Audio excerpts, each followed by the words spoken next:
Very good. And we Bhutto are صاحب نے بڑا زبردست کام کیا، اللہ اس کی جزا ان کو عطا کرے. ہمارا کسی سیاسی جماعت سے اختلاف ہونا الگ شے ہے، اور کسی سے کوئی خیر کا کام اللہ لے لے تو ہم اس کو اپریشیٹ کریں گے الحمدللہ. تو بھٹو صاحب کے ذریعے کام ہوا، علماء آن بورڈ تھے، عوام آن بورڈ تھی، اور کنسنسس تھا، ختم نبوت کے ایشو پہ کوئی ایشو نہیں تھا. ہم بھی کہہ رہے ہیں کہ دین کے جو اسٹیبلشڈ رولز ہیں جس پہ کسی کا کوئی اختلاف نہیں ہے، کیوں نہیں کھڑے ہوتے اس کے اوپر؟ تو علماء سے بھی ہماری گزارش ہوگی، ہماری عوام سے بھی گزارش ہوگی، ہمارا دین سے درد رکھنے والوں سے بھی گزارش ہوگی، ہماری سیاست دانوں کے کارکنوں سے بھی گزارش ہوگی کہ بھائی تم نے کہاں کہاں جانے کھپائی، وقت دیا، کھپایا اپنے آپ کو، اللہ کی شریعت کے مطالبے کو لے کر کھڑے ہونے کی کوشش کرو. یہ تو ہے ان دا نٹ شیل جو مختصر میں نے بات رکھی. باقی جس کو ہم کھڑا کر رہے ہیں نا، اور بھائی اگر اللہ کی زمین پر اللہ کا نظام لانے کے لیے کھڑا ہونا ہے تو پہلے اپنے 5.5-6 فٹ کے وجود پر اللہ کا نظام قائم کرو. یعنی جتنے دین پر عمل ہو سکتا ہے. تو میری سے ہے کہ میں 25 کروڑ پر دین کو قائم کرنے کے لیے باہر کھڑا ہونے کی کوشش کروں. But let's get to one point where you will say that now or never. This is my final line of defense. آج جو ہے وہ I would do whatever I was here to do. What will that be? That time G Allah knows the best. Okay, what will he actually do? ہاں دیکھیے، مطلب ایک اتنی sizeable تعداد لوگوں کی جو دین سے مخلص ہو. Can you number the digits? اصل میں نمبر سے لوگ بڑے دور نکل جاتے ہیں. پھر ڈاکٹر اسرار صاحب رحمۃ اللہ کا 2 لاکھ بندے کہتے تھے. لیٹس سے 2 لاکھ، ہم کہتے ہیں 1.5 لاکھ، ہم کہتے ہیں 2.5 لاکھ، مثال پلس مائنس ہو سکتا ہے. یعنی اتنی سائزبل تعداد. ذرا کھول کر میں بات کروں کہ جن کو جیلوں میں بھرنے کے بارے میں بھی گورنمنٹ سوچے یار اتنوں کو رکھیں گے کیسے، خدا نہ خواستہ مارنے کی سوچے تو کتنے ماریں گے. ٹھیک ہے، ایک سائزبل تعداد، ٹھیک ہے، جس کو ڈاکٹر صاحب اردو میں کہتے تھے معتد بے تعداد. ذرا اردو تھوڑی سی ذرا مشکل سی ہوگی یہاں پہ. لیکن وہ کون لوگ ہوں جنہوں نے دعوت کا حق بھی ادا کیا؟ Well refined. ایگزیکٹلی. سامنے والے کو پتا ہو کہ یار یہ کرسی کا بھوکا نہیں ہے، یہ اقتدار کا بھوکا نہیں ہے، یہ شریعت کے لیے کھڑا ہوا، یہ دین کے لیے کھڑا ہوا. تو اگلا بھی گولی چلانے سے پہلے شاید سوچے گا کہ یار میں کیوں مانوں. اور ہم یہ کہہ رہے ہیں یار رہنے والے مسلمان ہیں، یہ سارے قرآن بھی مسلمان ہیں، سیاستدان بھی مسلمان ہیں، ہماری آرم فورسز بھی مسلمان. تو یہ دعوت پہنچانا پہلے شرط ہے، اور کردار کی گواہی کہ میں جو آ کے کھڑا ہوا تو میرا منہ ہے کہ جتنے دین پر میں عمل کر سکتا ہوں تو میں کر رہا ہوں، تو اللہ کی مدد آئے گی. اللہ والا نظام اللہ والوں ہی کے ذریعے آئے گا اور اللہ کی مدد سے آئے گا. دنیا میں تبدیلیاں اور بھی آتی ہیں، غلط قسم کے لوگوں کے ہاتھوں بھی آ جاتی ہے، لیکن اللہ کا نام، اللہ کا نظام لانا ہے تو اللہ والوں کے ہاتھوں آئے گا اور اللہ کی نصرت کے ساتھ ہے. شعیب بھائی، ہم نے ہماری ملک بھی ایک ایولیوشن سے گزر رہا ہے، اور حال ہی میں ہم نے دیکھا کہ چاہے وہ جو بھی انسیڈنٹ ہو، جو بھی واقعہ ہو، ہم نے ایک روتھ لیس اگریشن دیکھا ہے فوج کا. اس نے بالائے طاق رکھا، چاہے وہ بندہ نماز بھی پڑھا ہو کنٹینر کے اوپر، تو اس نے یہ نہیں کہ اس کو تھوڑا سا لات مار کے سائڈ کر دیا، اس نے اس کو اوپر سے گرا کے میسج دیا کہ آئی ول کرش یو. اور حکومت نے کرش کیا ہے. لال مسجد کا واقعہ ہو، نو میٹر، میں نام نہیں لے رہا، بٹ ان دیز 20 اور 30 years that I have lived، میں نے یہ دیکھا کہ حکومت has achieved what it wanted to, regardless of who was in the front and regardless of how many numbers were there in the front. How will we tackle that? Number one. Number two، یہ جو ہم اتنی تعداد سڑکوں پہ لے کے آ جائیں گے، how will that better the economy?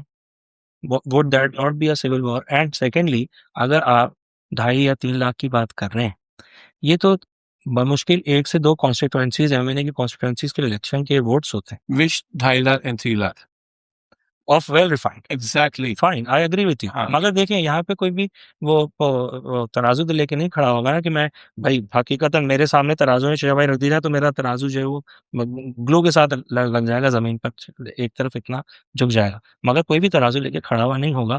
ہر کوئی یہ کہے گا کہ بھائی تمہارے پاس 3 لاکھ ہے تو میرے پاس 25 کروڑ پیچھے موجود ہے، جو کہ اگر ہمارے ساتھ الائی نہیں ہوئی تو ہمیں بھی فارم 47 سے کہا جائے گا. بہت زبردست بات ہے. اگر وہ ہمارے ساتھ الائی نہیں ہوگا، یہی تو ہم نے کہا کہ دعوت تو پورے ملک کو دینی ہے، بیوروکریسی کو بھی دینی ہے، افواج کو بھی دینی ہے، یہ تو ویسے ہی بات ہو گئی جیسے امریکہ جو ہے میرے تمام یو کے والے معاملات جو ہے وہ فیملی لاز والے لے لیں، اتنا ہی وشفل کانسیپٹ ہو گیا. کوئی ایشو نہیں. اچھا یہ وشفل بات بظاہر کم لگتی ہے کہ ہم پوری زمین پر اللہ کے دین کے غلبے کی بات کریں. وہ میرے رسول نے کہا تو وہ یقیناً ہو کے رہے. تبھی تو یہ محنت کر رہے ہیں نا، تبھی تو محنت کر رہے ہیں. میں خدا کی قسم اٹھاؤں نبی علیہ السلام، اگر یہ حدیث نہ ہو، ٹھیک ہے، اور اگر وہ قرآن کے تقاضے نہ ہو، ٹھیک ہو، لیکن کیا کریں؟ تو فرض ہے تو اور بشارتیں موجود. اور ایک بڑی پیاری مثال, وہ کسی صاحب نے پنجاب میں تھوڑا سا زمین کا حصہ لیا اور کچھ درخت لگائے.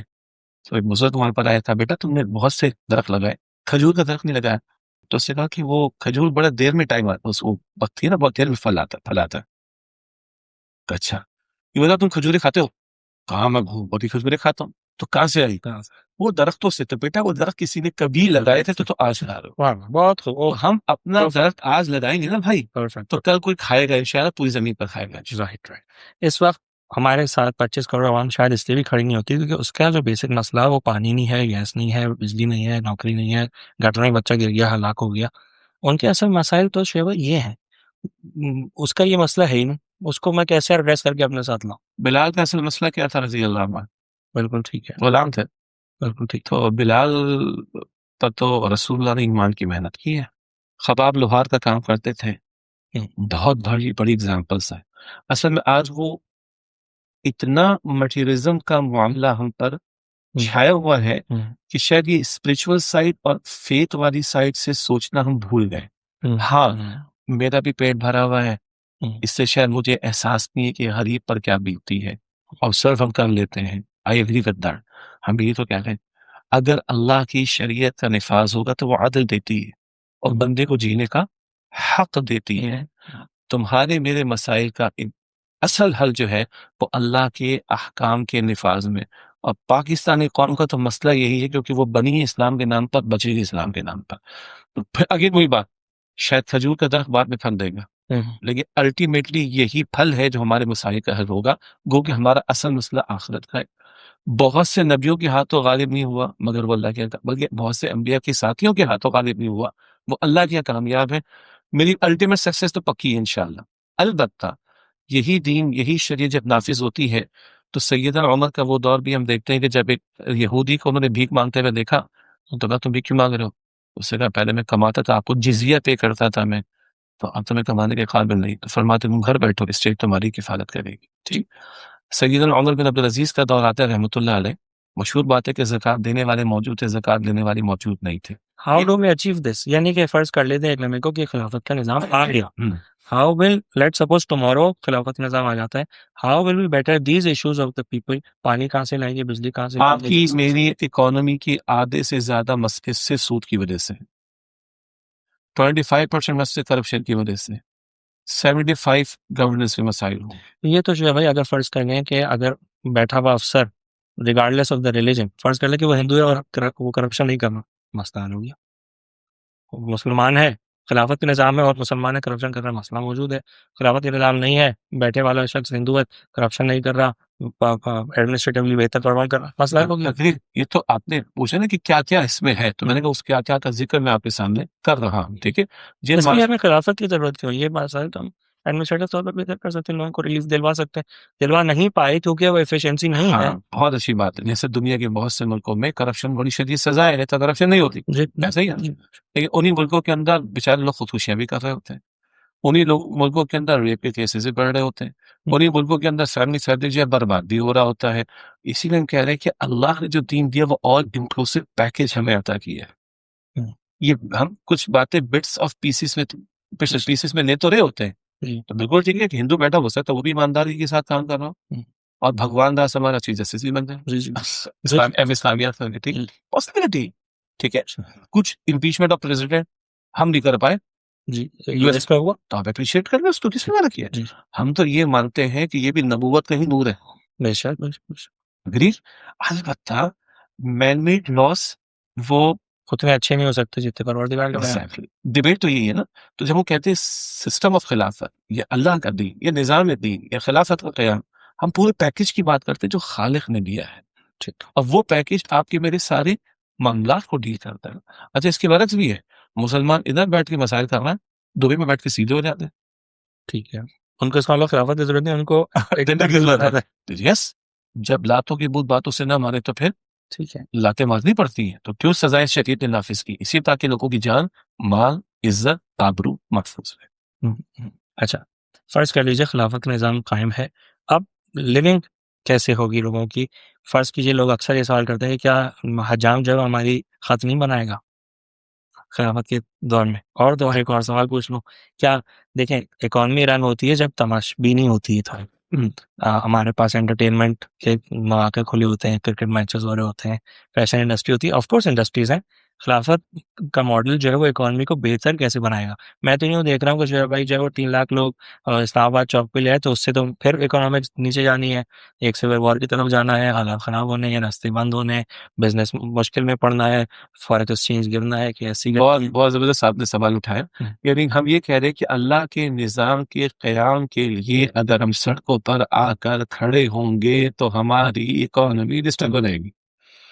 ٹھیک, تو ابھی تو اللہ کے نظام کے لیے لوگ کھڑے نہیں ہو رہے, تو اکانومی میں کیا پھل پھول ہے؟ وہ ہینڈرنس کاز کر رہے ہیں نا ٹو گڈ فلوز. ارے بھیا کوئی دھرنا اس وقت پاکستان میں smooth flow of right now پورے پاکستان میں کوئی دھرنا اس وقت نہیں ہے. رائٹ ناؤ جب وہاں پر بھی ڈسکشن کر رہا ہے, آپ کی اکانومی اچھی ہے کیا؟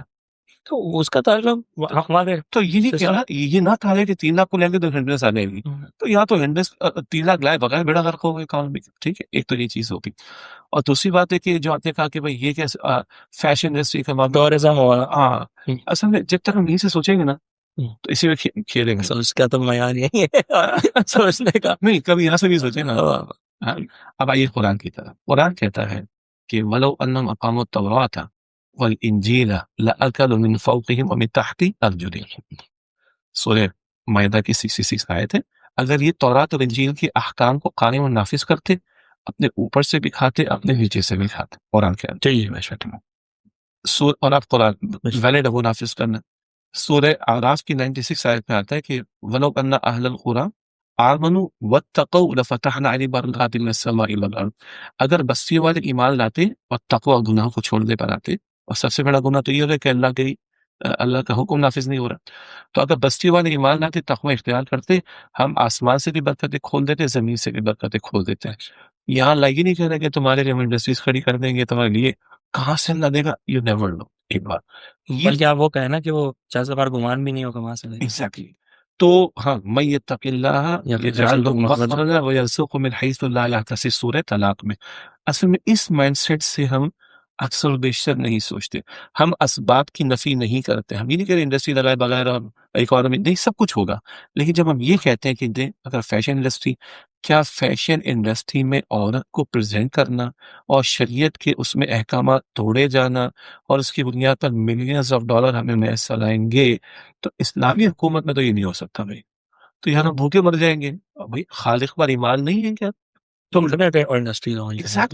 یعنی آج آپ اور ہم جو آلٹرنیٹو انرجی کی ریسورسز استعمال کر رہے ہیں, ہم نے 100 برس پہلے سوچی تھی, تو 100 برس بعد نہ جانے کیا کچھ اللہ عطا فرما دے گا.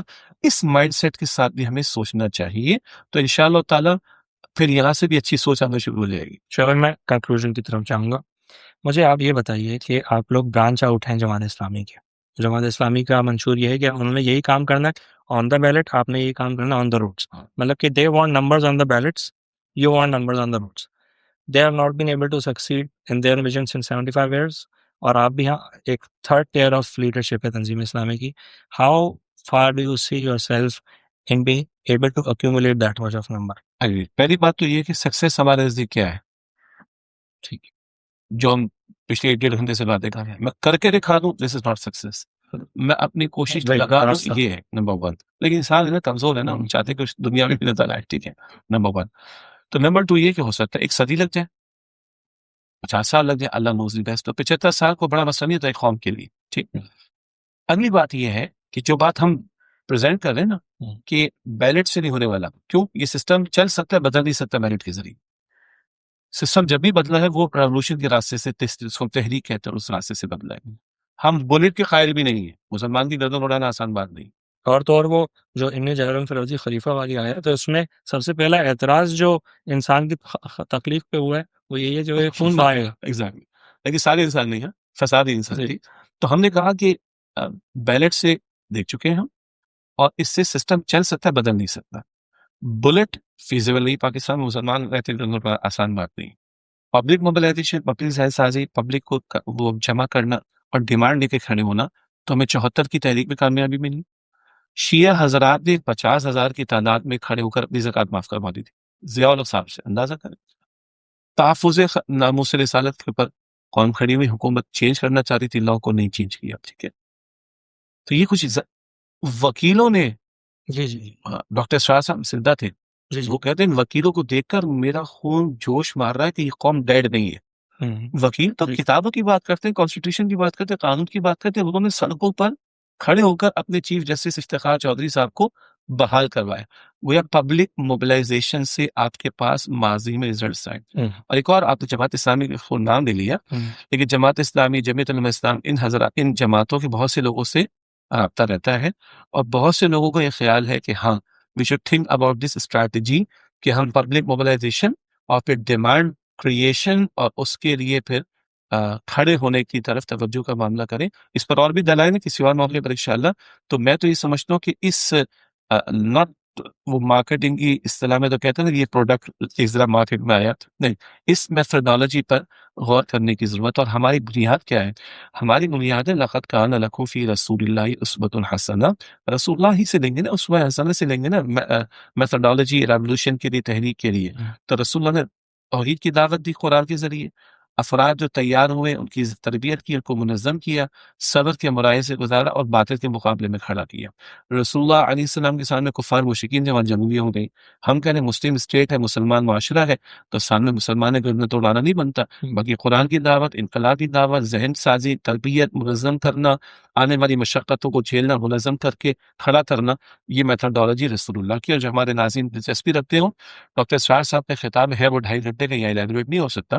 رسول انقلاب کا طریقہ انقلاب، اس سے اگر وہ گزرا، ویڈیو دیکھیں، پڑھنے سے وہ جذبہ نہیں آتا اس میں، تو اس کا ویڈیو اویلیبل ہے 2.5 گھنٹے کا، رسول انقلاب کا طریقہ انقلاب. وہاں یہ میتھڈالوجی ملے گی. کیوں یار باؤنڈ سب سے بہترین انقلاب رسول اللہ نے برپا کیا صلی اللہ علیہ وسلم، تو وہیں سے ہمیں رہنمائی لے کر اپنے حالات میں کیا کرنا ہے اس کی طرف ہمیں آگے بڑھنا چاہیے. آپ سے بھی اور ڈاکٹر صاحب سے بھی ہم یہ سنتے رہے کہ انہوں نے کہا کہ پڑھے لکھو ذہنوں کو فوکس کرو، ایٹ میں بات پہنچاؤ، ویری گڈ.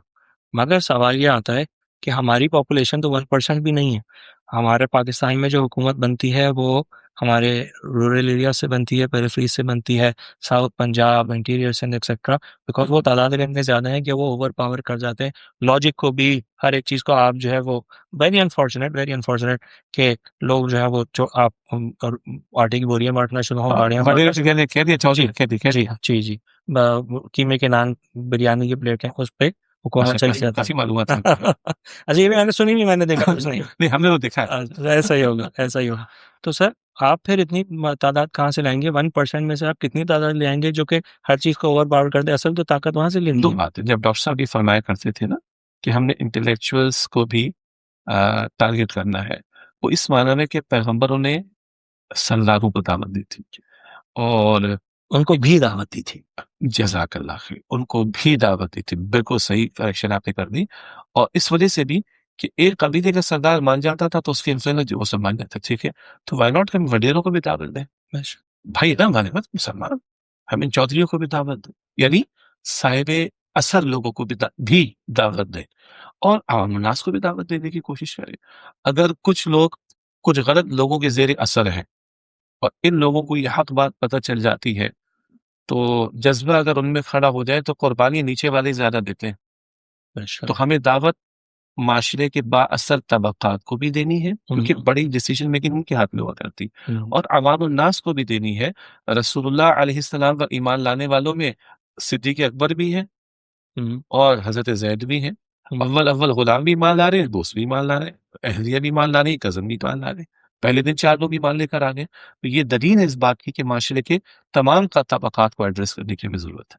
شہبان، آپ کو فرض کیجیے آج حکومت بلائے اور کہے سر آپ کے سارے احکامات ہم نے مان لیے، یہ دیکھیں یہ ساری چیزیں ہم نے انکارپوریٹ کر لی، اب آپ کیا ایسا میکینزم بنائیں گے جو انشور کرے کہ واقعی اس پہ کل کو عمل درآمد ہوتا بھی رہے، پتہ چلا ہم گھر آئے اور پھر واپس. حکومت سے ہمارے احکامات، حکومت سے تو ہمارے مطالبات ہیں، ٹھیک ہے. اور اگر وہ یہ کہتے ہیں ہم نے آپ سے مان لیا، اور اس طرح جیسے واچ ڈاگ کیسے اپلائی ہوگا؟ اسلام آباد کے کچھ کنٹینرز میں کچھ مانا گیا تھا، جی بالکل ٹھیک ہے. اس کے بعد کیا ہوا، ایک محترم پاکستان سے تشریف لے گئے. تو یہ لالی پاپ ہمیں نہیں چاہیے، ٹھیک ہے. مطلب کچھ نظر بھی آنا چاہیے، ٹھیک ہے جی. بس ڈاکٹر صاحب کا ایک ریکمنڈیشن یہ تھا، اور بھی کچھ حضرات کا، کہ کیسے تحریک شروع کریں گے. تو ہم کہیں گے کسی منکر جو کہ اگریڈ اپون ہو اس کے خاتمے کی تحریک. اس منکر کے خاتمے کا عملاً اظہار، تو ہم کہیں گے ایک اور منکر کو ختم کرو. یعنی ہم یہ کہیں کہ پوری شریعت ابھی نافذ کر کے دکھاؤ تو پریکٹیکلی پاسبل نہیں، مگر ہم کہیں کسی بڑے مسلسل کا خاتمہ ہے، اس کے لیے تحریک ہم چلائیں اور مطالبہ لے کر ہم کھڑے ہوں، اور حکومت اس کے لیے قانون سازی بھی کرے اور اس کی امپلیمنٹیشن کا معاملہ بھی شروع کرے، اور کچھ ہمیں نظر بھی آنا چاہیے اس کے اندر۔ نظر آنے کا مطلب یہ نہیں کہ میں 3 سال بیٹھ کے دھرنا دیتا رہوں، تو کہنے کا مطلب ہے کہ اس کی کوئی امپلیمنٹیشن بھی ہوتی ہوئی نظر آ رہی۔ فار ایگزامپل، مطلب ہم یہ کہتے ہیں کہ اسٹیٹ بینک آف پاکستان کی طرف سے ڈائریکٹرز جانا شروع ہو جائیں۔ ایک بڑا مسئلہ ہے کہ اسلامی بینکس کو بزنس کرنے کی اجازت نہیں ہے، تو ایک بڑی ڈیمانڈ ہے، میں سمجھتا ہوں بالکل صحیح ڈیمانڈ ہے، تو آپ لیجسلیشن کر دیتے ہیں کہ اسلامی بینکس کو پیسے نہیں بلکہ بزنس کی اجازت ہے، تو اسلامک بزنس ہاؤسز بن جائیں۔ مثال کے طور پر آپ یہ جاری کرتے ہیں، ہم سب کو پتہ چل جاتا ہے کہ ہر بینک کے پاس یہ آ کے فوراً اس ایڈوائس پر عمل کرنے کا عمل درآمد شروع کر دیتا ہے۔ تو اس طرح کی کوئی لیجسلیشنس کے معاملات کہ جس کی امپلیمنٹیشن پریکٹیکلی نظر آنا شروع ہو جائے، یہ وہ بات ہوگی۔ یہ نہیں کہ بس یہ ہو گیا، مبارک ہو، مٹھائی کا ڈبہ منہ میٹھا کیجیے، گھر چلے جائیے، یہ مذاق ہے، یہ کھلواڑ بہت دفعہ ماضی پر ہو چکا ہے، ہم اس کے قائل نہیں۔